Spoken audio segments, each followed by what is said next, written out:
Are you ready? The Kornelia Stephanie Show Lady Boss knows what women want: to be free to speak their voice, to live in financial freedom and build businesses that radiate wealth, leaving legacies we can be proud of. Every Friday, we bring you Lady Boss entrepreneurs that are changing the world.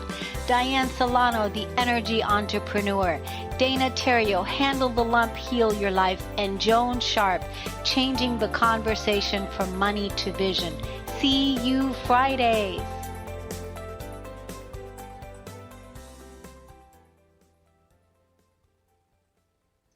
Welcome back, everyone. We are Episode 2, Part 2, Be an Anti-Racist. This is a new movement that we are creating right now, and I'm going to be introducing you to my new other co-host here in just a moment. This episode is all about a new movement, and that is about ending racial discrimination. We're going to be talking about how to change that. We're going to be talking about pointing the light, shining the light on where it is that we really need to have the conversations, because it really comes down to racist behaviors, and we can't change something that we don't acknowledge. How do we change these behaviors? This requires an integrative, holistic approach. First, we have to admit that we have racist behaviors, and then we must begin the internal process of self-inquiry, self-learning. And for each person, it requires a willingness to look at where they can improve. And I always like to say, to have compassion, because when we wake up to behaviors, this is something we used to do, or we used to do it like this, or this is what we used to do. Offer yourself compassion, and of course, offer the other person compassion too. My name is Kornelia Stephanie, and I'm the founder of Empower Network. My mission is I champion humanity's sovereignty, the authority over one's own life as empowered creators. My work is about self-healing, liberation, empowerment, and freedom. And with these podcasts that we do here every Friday, we're always bringing you entrepreneurs, stories of hope, people that are out there that are changing the world and making the world a better place. That's really what the foundation is. And the foundation is love. I'm a self-love activist. I'm very good now of loving myself. And that says a lot, because I used to be a person that hated myself. I had self-hatred at the core.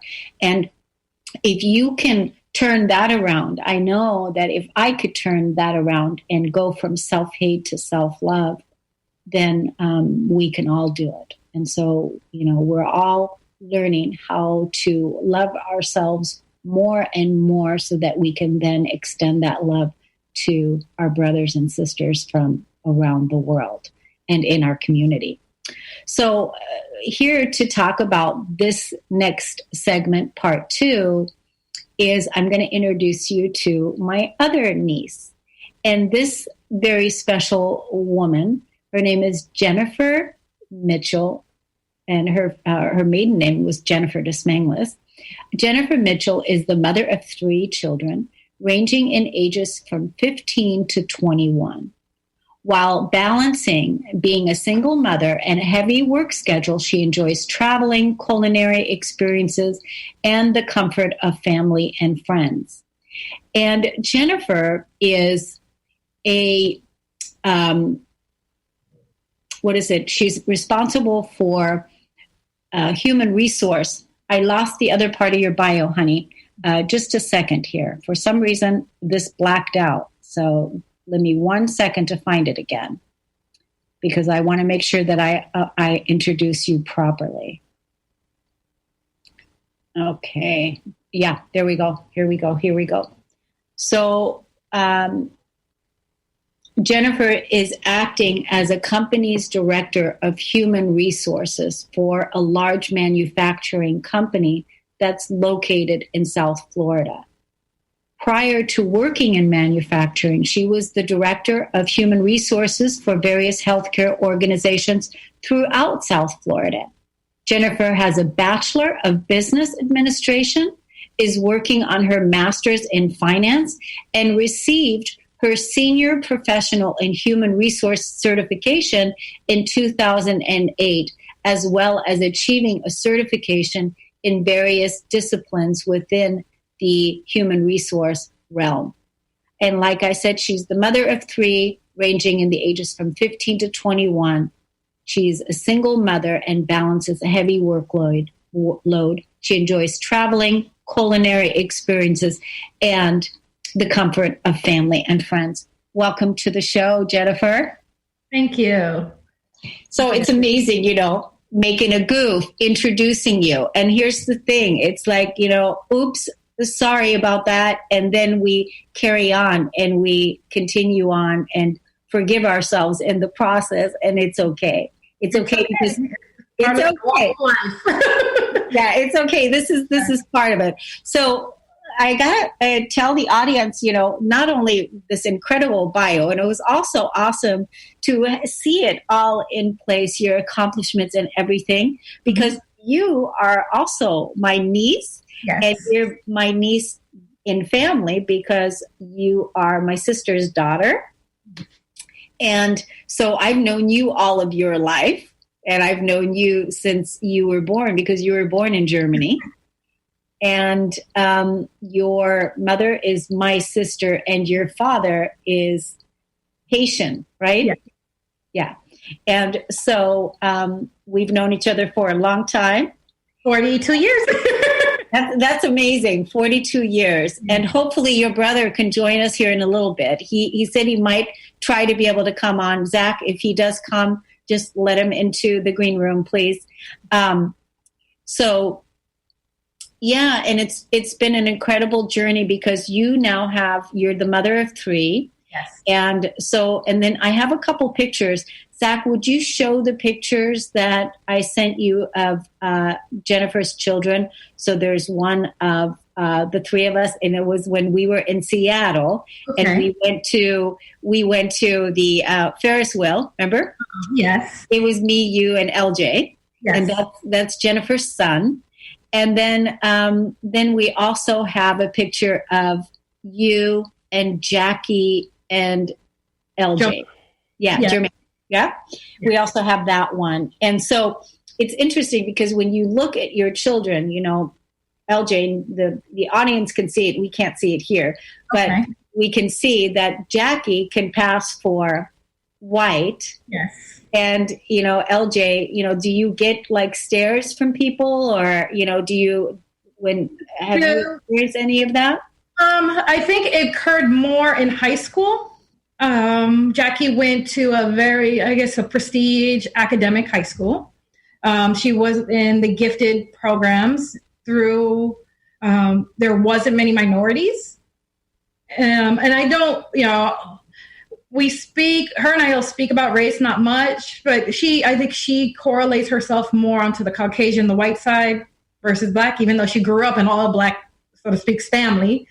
And because she's also more into the arts, and where she was, it was predominantly white. So that's where she assimilated to. So I remember one time we all went to the movie theater, and she ran into some classmates, and they were looking at her like, who are these people with you? And I remember, she's like, I've been telling you, my family is black, and nobody ever believes me, So, that was kind of the first time I realized, like, wow, where really do you identify with? Yeah. And I kind of saw that firsthand from her, because she can choose either way, where myself, growing up biracial in the 80s, you didn't have that. You had to pick a box. Were you white? Were you black? Were you Hispanic? Were you Asian? You had to pick a box. I remember in school, it's like, well, I'm both. And they said you had to pick one. That was the direction growing up. So, so now to see that made me think about where we are today. Do children really do have to pick one? Or should I require her to identify as what I identify with? So it put a lot of things into introspect in regards to race, because I never really thought about it for my kids at that time. Yeah. Is this something now that, because it's really interesting, because I could totally see that, because she went to an academic school and all that and was mostly all white, she passes for white. I could totally see it would just be so much easier to go with being white and Yes. and identifying with that. So that's probably where she's at now. And then do you guys talk about this today, you and her, about this subject, race, and where she identifies mostly with, or is this not even something that's on the table right now? I think the last time we spoke about it was when she really started dating. When I kind of was asking, what characteristics are you looking for in a partner? And she really, and we also spoke about different races. Would you date outside, in different races? And her preference was, she's like, I prefer white guys. And I asked, why? Because considering, my husband, not her father, but my husband's Black. The children are Black. So we kind of grew up almost she grew up in a Black home. So it really threw me off as, why would you, kind of shun what you know? But she's like, I don't find Black men attractive. I don't feel that connection. I just prefer white guys. It's like, okay, what can I say? It's like, I always told her that don't put race so much on the topic, because a nice person's a nice person no matter what the race is. But, you can't fight attraction either. Yeah. You're attracted to who you're attracted to. Yeah. Well, it's interesting, this is all playing out, for her. And that's, again, she gets to choose how she wants to live. It doesn't matter whatever choice she wants to make. She gets to be who she is. And that's, I think, the piece about acceptance. And as long as there is not no hatred or judgment against Right. the other race, because that's what we want to do. Is we want to talk about not discriminating against, to not be a racist, right? To Right. not add to that, but how do we have the conversations to really look at how do we feel about it? So what about your son, Mm-hmm. which is, he's super handsome, by the way. Oh. And so what about him? Do you have conversations with him about, like what's going on in the world right now? Because how old is LJ again? Remind me. 15. Yes. Yeah. So he's 15. I mean, and he's super brilliant. So super smart. My God. So do you have conversations with him about what's happening today in the world? We do. I mean, I speak to him because as a mom, there's no question what race he is by looking at him. Yes, he's biracial, and he has a quarter white. So he can check that, mixed race box. He qualifies. But someone from the outside will never look at him that way just because of the color of his skin. So I do speak to him, and I have spoken to him on the prejudice of the world, and it hurts because he has the biggest heart, and he is a very intelligent young man. So I could see his future. Where he determines where he can go. There's no holds barred when it comes to that, and he does want to go into the engineering world. So, initially he was looking at MIT to go to school. And as a mom, one of the first thing I started thinking was, wow, MIT, what a great accomplishment. So I pulled the statistics and everything on that school and noticed really only 4% Blacks are in that school. And it kind of scared me because will he be able to relate? Because even in high school, he actually was able to get accepted to the same school his sister was in, and he had a totally different experience. I remember him being in. He's going into 11th grade or 10th grade right now, but I think when he was about 7th grade, he walked into a classroom, and it's an advanced mathematics classroom, and my son is, to me, the typical teenage boy, likes the name brand clothes, likes the Jordan shoes, that's the age. And I remember him telling me that the teacher was questioning whether he belonged there. Like right off the bat on the first day of school, like, I think you have the wrong class. It doesn't look like you belong here. And I asked him, what does that mean? And he, fortunately for me, he hasn't been subjected to blatant racism, so he wouldn't be able to understand some of the covert language, so to speak. He just thinks, well, the teacher doesn't think I'm here. Let me check my schedule. Yeah. Like, yes, I belong here. Here's my schedule, and it was still questioning. So when he told me that, like as a mom, I felt if there was something underlying there. Like, if the school signed him here, why are you questioning him? Is it because how he looks? It makes you wonder, is it because of the way he looks? Did you question anybody else who walked through that classroom? Right. I'm sure that she questioned it because this is the kind of behavior I'm talking about. That's the kind of behavior that, that just happens automatically because a behavior is something that it's like, it's a pattern. It happens over and over and over again. And that's why we want to have these conversations to make people aware of some of these behaviors so that they don't do it anymore, right? To be like, no, why did I say that to this kid? Because this is the part. Black people have had to deal with this so long where it's like, especially Black men. They've had to, when it comes to the police, it's like they have their own challenges that they've had to deal with when it comes to this just because of, who they are. I mean, I played a video, and we're going to play this here on this podcast too, in just a little bit, of Congressman John Lewis, who just recently passed, and he was the voice, the consciousness in Congress, and really his message was about to be peace and to end violence and racism, and that was what his message was, his lifelong mission was.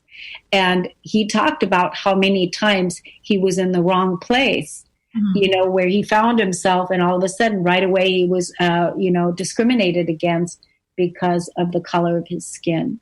Right. Well, it hurts. It hurts as a mom, especially when your child tells you, because you would hope that the world has evolved, especially in a population that serves children of all different, race and cultural backgrounds, because you're molding my child, so to speak. My child is with you sometimes more than they're with me. And it hurts to say, wow, you're judged not on your merit, but based on the color of your skin, what we are trying to fight and shed to light.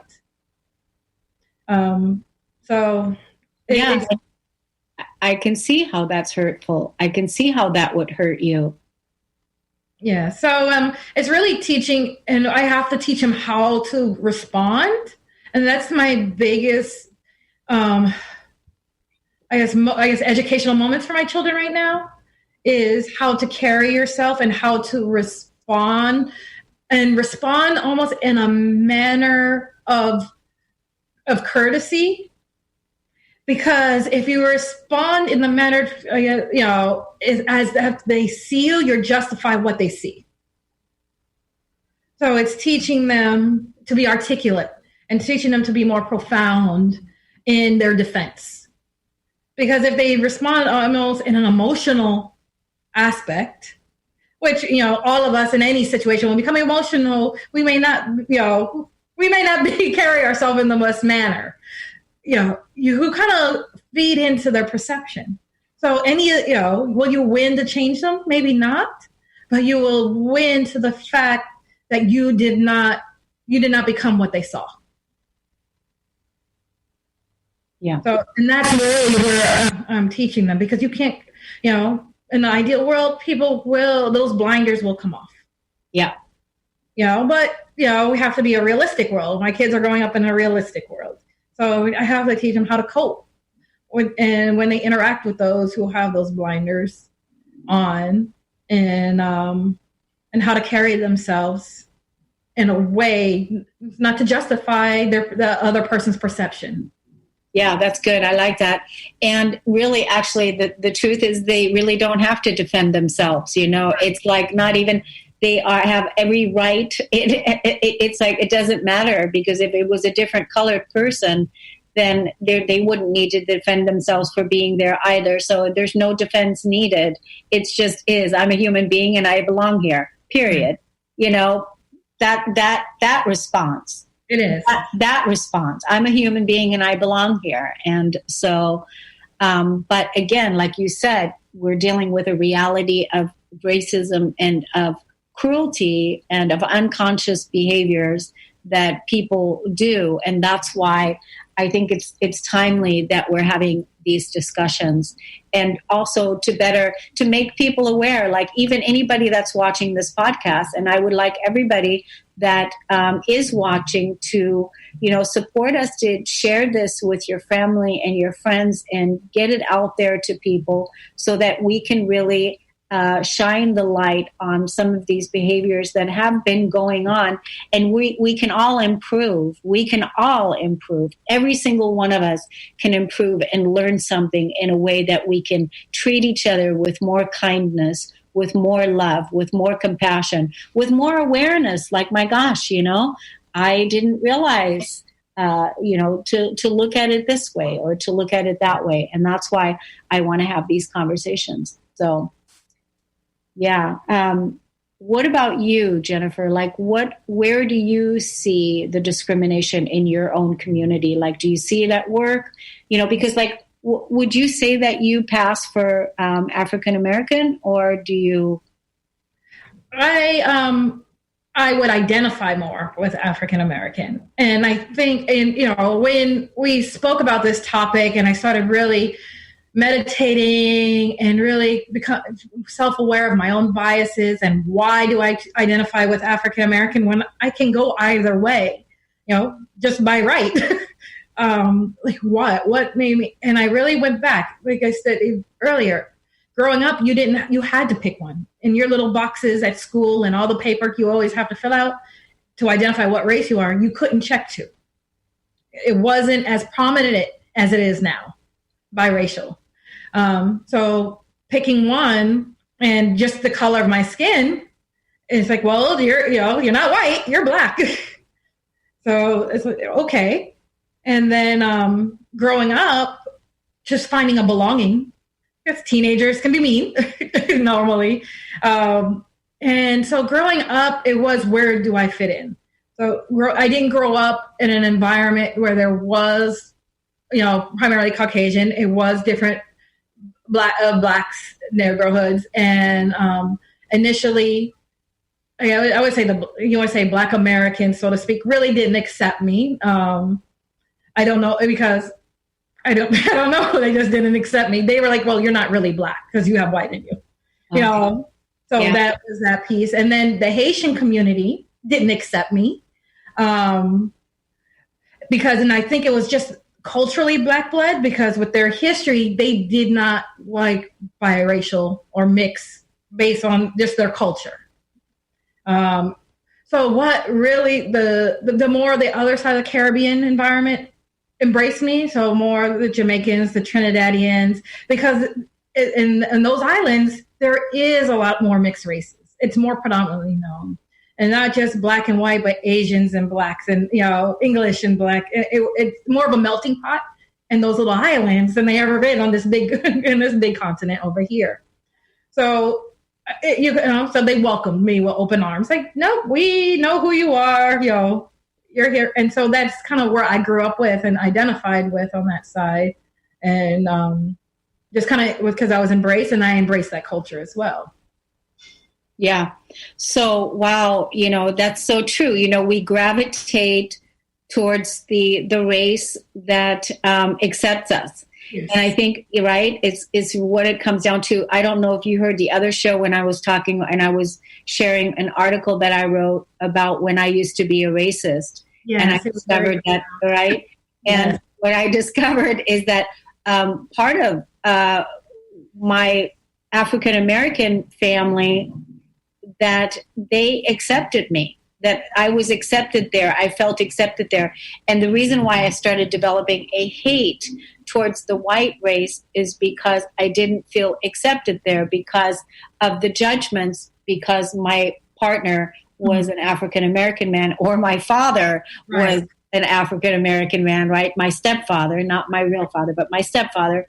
And the judgments that came with that. And so then, then we're shaped into a race where we're accepted. And the African American race accepted me. Mm-hmm. That's where I felt at home until I moved to Washington, where I found there wasn't any Black people around here. So all of a sudden I was faced with, only white people. And that's when I realized, oh my God, I have a problem. Right. But really, Houston, I have a problem. There it is, So, and that's why I was asking you about you. Where are you now in your life? Like, what about your friends? Are your friends mostly African American, or are they mixed? My friends are mixed. And it's beautiful to see when we're out, You're all mixed up? Yeah, the whole shade of, and because I really thought about that too. But I do have a melting pot of friends. And I think the self-awareness and the exposure of being, I guess, biracial, or understanding the flight almost of two sides, helps me grow in my career as being, human resources, because my role is to help people almost assimilate to an organization, so to speak. So by understanding their flight and almost being that translator through the corporate pipeline, it eases a lot of the transition as well. So, I grew up in below poverty area. My grandmother raised me so below poverty, so I can understand that flight. Grew up, in the predominantly Black neighborhood, so understand what that means and the struggles that come with that. And through the years of going through school and just providing a better life for myself and my children, I put myself in different communities, and you start to assimilate there, so you can understand, almost speak both languages and find that common ground. That's excellent, Jennifer. Excellent way to put it. Excellent. Yeah. So basically right now your community is you have both. So you have a well-rounded community of, everybody is. And so what do you feel right now needs to happen? Where do you feel that we need to work as far as racism, and where do you see it, played out maybe in your workplace or in your community or whatever? Where do you see it, and what would you like to say about it? I think where we need to be is just to acknowledge it. And, I look at the police brutality and I look at the riots, and I feel like so much could be prevented if the police force says, yes, that person made a decision that did not align with our values and our beliefs. But they didn't. So, either you're covering up or you're accepting this behavior, this unjust behavior towards another human being. Because we're not, yes, when we say we want justice and acknowledgement, it means that we just want you to say a mistake was made.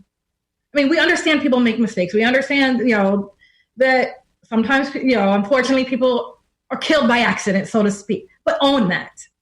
And say, you know what, that was not the target. This person did wrong, and we're going to hold this person accountable.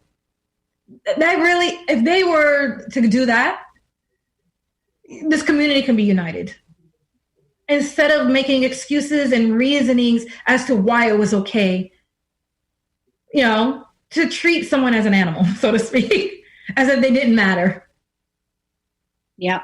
When the movement with George Floyd, when he was killed that day, I didn't even get news of it until I don't know, it was almost a week later. And at first I didn't know where they were talking about. I was really shocked that it was happening here. What?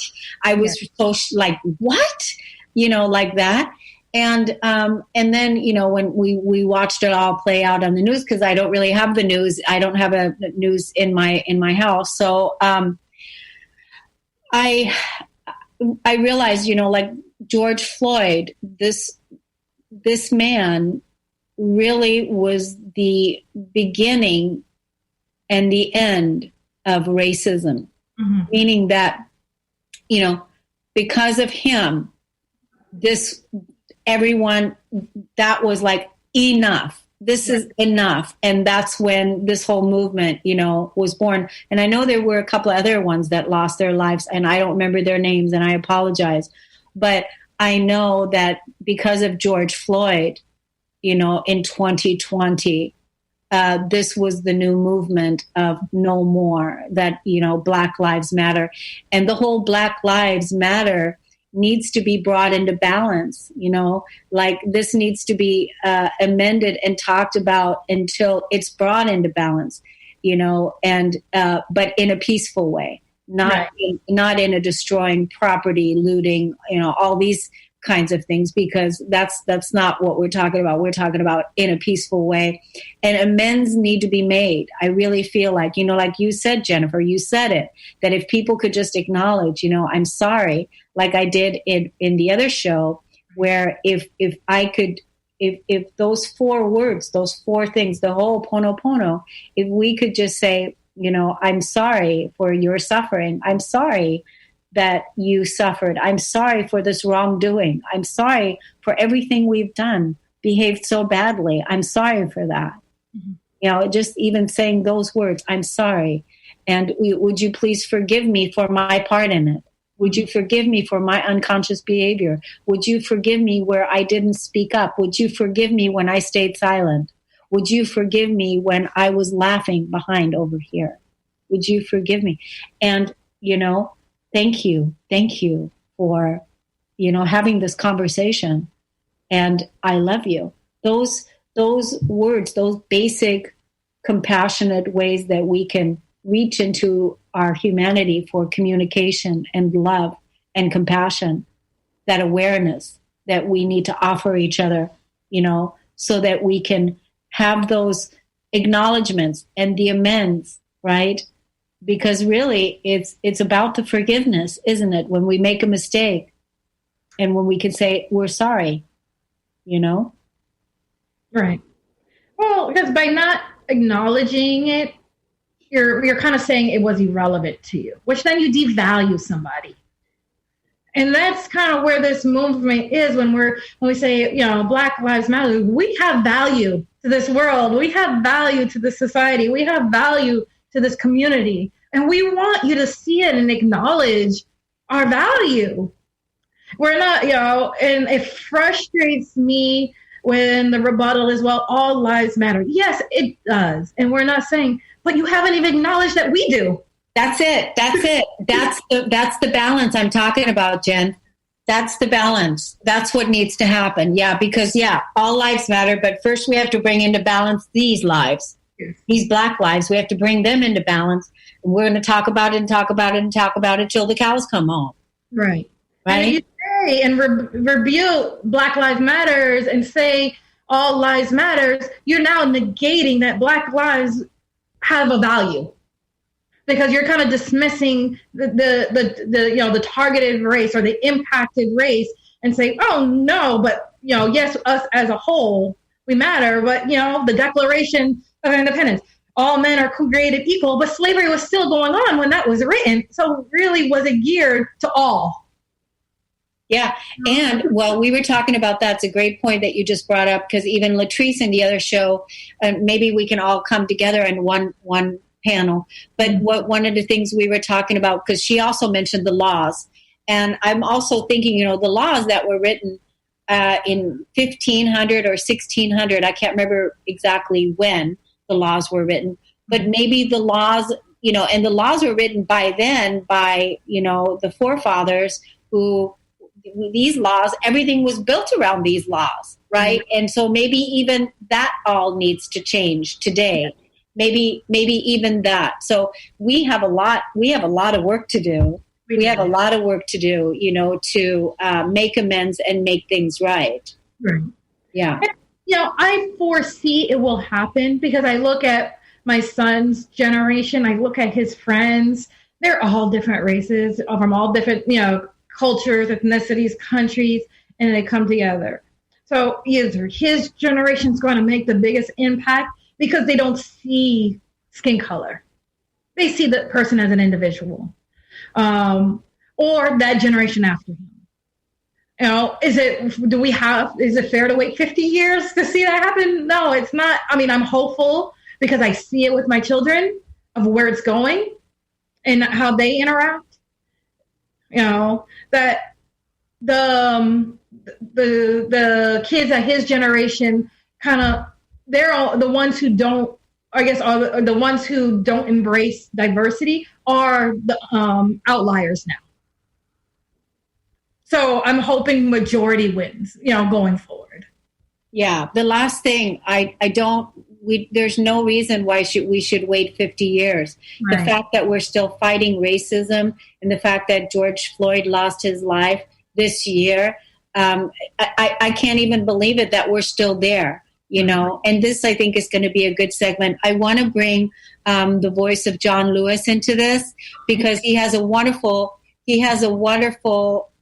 voice, first of all, but really the reason why we're here having this discussion is because he fought for our rights with Dr. Martin Luther King, and it's because of him that the movements were made. I mean, I just want to speak to this. I just met this man in this past week. I didn't know of him before, but because he was honored so well by our government, which I don't know who's responsible, who made those decisions, but I want to find out because whoever did that, I know it wasn't who.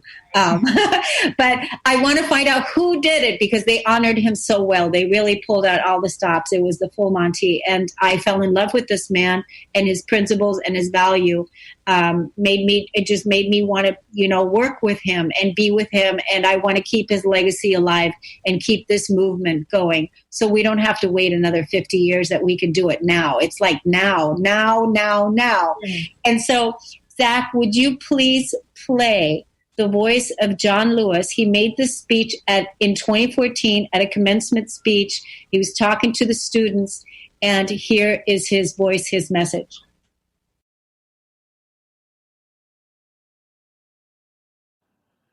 I grew up in rural Alabama, 50 miles from Montgomery, outside of a little place called Troy. My father was a sharecropper, a tenant farmer. But back in 1944, when I was only 4 years old, my father had saved $300. And with the $300, he bought 110 acres of land. My family still own that land today. How many of you remember when you were 4? Now, what happened to the rest of us? It was many, many years ago when we would visit the little town of Troy, visit Montgomery, visit Tuskegee, visit Birmingham. I saw those signs that said white men, colored men, white women, colored women, white waiting, colored waiting. I would come home and ask my mother, my father, my grandparents, my great-grandparents, why? And they would say, that's the way it is. Don't get in the way. Don't get in trouble. But one day in 1955, 15 years old, in the 10th grade,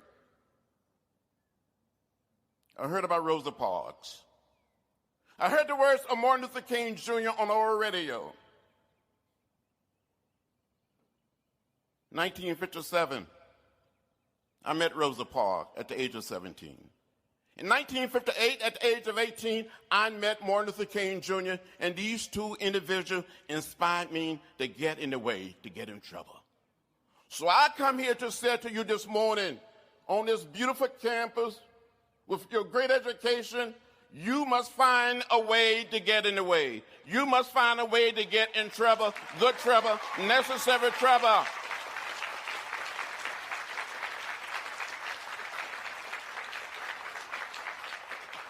Use your education.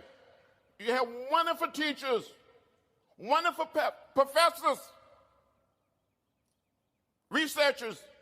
Use what you have. Use your learning. Use your tools to help make our country and make our world a better place where no one will be left out or left behind. You can do it, and you must do it. It is your time.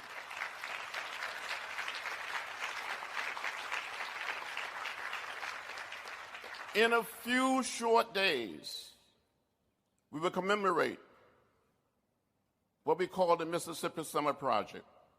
For more than 1,000 students from all over America, many from abroad,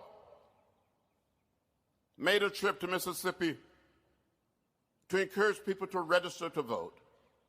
And the summer night of June 21st, 1964, 3 young men that I knew, 2 whites and 1 African American, Nicholas Werner, Andy Goodman, and James Chaney, went out to investigate the burning of an African American church that was used for voter registration workshop. These 3 young men were detained by the sheriff, taken to jail, taken out of jail, turned over to the Klan, where they were beaten, shot, and killed. And I tell students today, these 3 young men didn't die in Vietnam. They didn't die in the Middle East or Eastern Europe. They didn't die in Africa or Central or South America. They died right here in our own country, trying to help all of our citizens become participants in the democratic process. As young people, you must understand that there are forces that want to take us back to another period. But you must say that we're not going back. We made too much progress, and we're going forward. There may be some setbacks, some delays, some disappointment, but you must never, ever give up or give in. You must keep the faith and keep your eyes on the prize. That is your calling. That is your mission. That is your moral obligation. That is your mandate. Get out there and do it. Get in the way.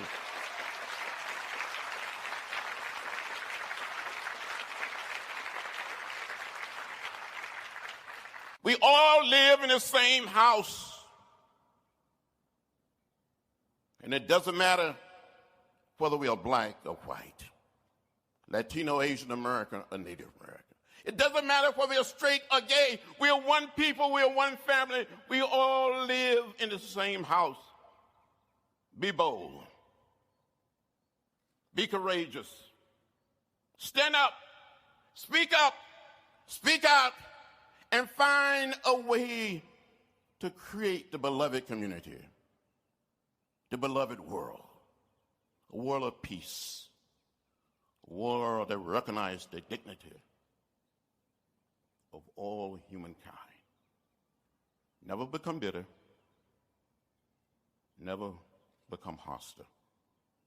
Never hate. Live in peace. We are one. One people and one love. Thank you very much. When I hear this, that moves me so much. It's like all the hairs stand in me. I feel like this is probably the best keynote speech that I have ever heard. It's so clear. It speaks to so many things. And, you know, we have the blueprint. We have the tools. And even now, we are, with what we're doing here even today, getting in the way. We're talking about it. We're getting things done. We're out here speaking up. We're speaking out. We're sharing our voice. We're talking about our values. We're talking about our principles. We're talking about our vision. And now is the time to really heal and repair and restore and bring harmony back to this planet and her people, you know. What do you think about that speech? It's profound. You hear and you feel what, kind of where he spoke at the end on, you have to kind of your education. Yep. And don't hate. And that's really what I've been trying to teach my kids. When you have to respond, don't respond with hatred or malice or, because your voice will never be heard. What I feel, this world needs, we need more voices. And, with Portland, Oregon, and seeing everything there, I feel like we're repeating history again because it feels like it's back in the civil rights movement with the same beatings and extractions and everything else. But the difference is you see the different races involved this time. Yeah. Like, I was watching one of the clips where I guess there was this military gentleman, white man, just standing up and being beaten by batons for this voice, to be the voice, and, you're not going to take them down. I took it as you're not going to take me down and you're not taking them down, and he just stood strong while, whatever agents or whoever they're there is beating with batons. And, you felt like, it was a moment of almost like, wow, someone is there for you, Someone's going to be heard. It's speaking for you. So kind of where John Lewis mentioned, it has to be an education. We have to start an education. One of the, I was speaking with a friend of mine and they asked me, as human resources, with the whole police, what would you do? If you were HR in a police academy, what would you do? And it's like, okay, one, we have to acknowledge there's a problem. So where does the problem stem from? We don't know. So we have to put almost, I don't want to say a divide, but those who are investigating these instances cannot be part of the police academy. You can't, because you're going to protect your organization at the end of the day. So you need a separate element that looks into these, allegations, who can give an impartial viewpoint. And then education. Education is key. We really have to bring sensitivity training. And I think also the onboarding. Our organization that we work at, we do onboarding assessments to identify whether you're, assertive, whether you're, social, whether, certain, so what profile is exhibiting these negative behaviors? Then we can't hire them. No, we can't hire them because we have to bring in people who are going to change our community for the better. Not for those who is do what I say, not as I do mindset. Yeah. And this is all key. So education's key. I mean, you talked about it earlier where you said that, your son was showing up in the wrong classroom, and the woman said to him, the teacher said, I mean, he wasn't showing up in the wrong classroom. He didn't know, but because she thought that he shouldn't be there. So she was racial profiling him right there, which is the same way that police have racial profiled, especially African-American men, to be at any place, at any point, in a car, in a, wherever where this has happened. And so first we have to bring that conscious awareness to the people that this is what you've been doing. Yes. This is the behavior. This is what you've been doing. This needs to change. And that's why we're having these be an anti-racist conversations so that we can make people aware. Hey, where am I doing that?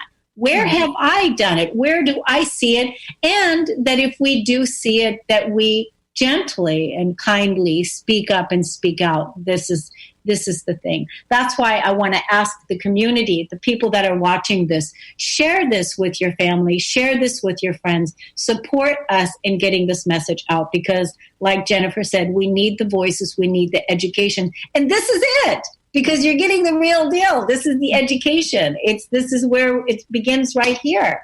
We're talking about it openly. There's a lot of good nuggets in here. A lot of people can identify with things that we shared here today. So we just have a few minutes left, Jennifer. Zach, how much time do we have? We have 5 minutes. Oh, good. Okay. So, what is it that you want to leave everybody with today? Like, what's the call to action that you want to give everybody, the people that are listening, the people that are tuning in, that will listen to this again later? What would you like to have people do? I think the first step to anything is self-awareness. We're going to have to identify our own biases, because wherever areas that we're biased, we're passing it on to our children, to our friends, to our families, and we're perpetuating racial profiling, stereotyping, any of those pieces. So first, we do have to work within ourselves and kind of try to figure out, why do we see people the way we do, and and I ask ourselves, is it fair? Once we can go through that, I think that's the first step where you're going to start seeing more of a united force in regards to that. So self-awareness is always the first step to change, because you can't force change on other people. We have to start with ourselves first, and then other people will follow. And I'm a true believer of that. Yeah. And if everybody did just that one thing right there, it'll ripple out. And that's how the change is going to happen. Like Gandhi said, be the change that you want to see in the world. I always say, be the love you want to see in the world, be the peace you want to see in the world. It starts with you, because it's all an inside job, right? So we have to be the change that we want to see. And we have to look at each other through compassionate eyes, through loving eyes, through kindness, and a willingness to see, where have I been keeping the separation going? Where have I been keeping the behavior going? And acknowledge that within ourselves. And like you said, begin the self-awareness. It's not about agreement. It's about an understanding. You don't have to agree with someone's plight. You don't have to agree with someone's struggles, but you do have to understand that it's there and acknowledge it. Yeah. And that's what I mean by practicing the Ho'oponopono with, I'm sorry, I understand, I'm sorry, just holding the space that you don't have to agree with it, but even just like, I'm sorry for your suffering. Right. I'm sorry that you have suffered, and I'm sorry for your pain. Even something as simple like that is just a softening. And we need that softness. We need that softness. We need that compassion, that softness. Like, thank you. Mm-hmm. Thank you for understanding. Thank you for hearing my pain, Right. Yeah. And then what can I do to help you feel better? Yeah. Because, we can apologize or acknowledge, but if our actions don't coincide, we're just going to repeat it. Yeah. So what can I do? Exactly. What can I do? What can I do? How can I change the behavior? What can I do? And that's the part, is like, what are you doing to change the racial discrimination in this country, in your community, within yourself? Share with us on social media. When you see this video on YouTube, put it in the comments. I want to hear your voice. Share what it is that you're doing. Like we're sharing here today. We want the engagement from you. That's the call to action I would like, so that we can build the beloved community. That's one of the things I loved so much about what John Lewis was talking about, is one heart, the beloved community. It's a global community. And so that we can have the visions of your community, Jennifer, that you're talking about, where all the races, everyone, you've got a nice full community. You were talking about LJ's friends, how they're also, multiracial, all the different, people coming together. And that's really what we want to do.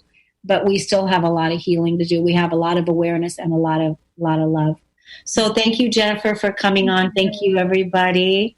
Thanks, Jennifer. That was awesome. You did so great. Wonderful to have you here. And we'll see you again. You'll come back again next month, and We'll see you again. Thanks, everybody, for listening and tuning in. We'll see you again next time. Bye. You've been listening to the Kornelia Stephanie Show, Lady Boss, Women Inspiring Women, featuring leading-edge entrepreneurs who are putting the focus on empathic leadership in today's modern-day world.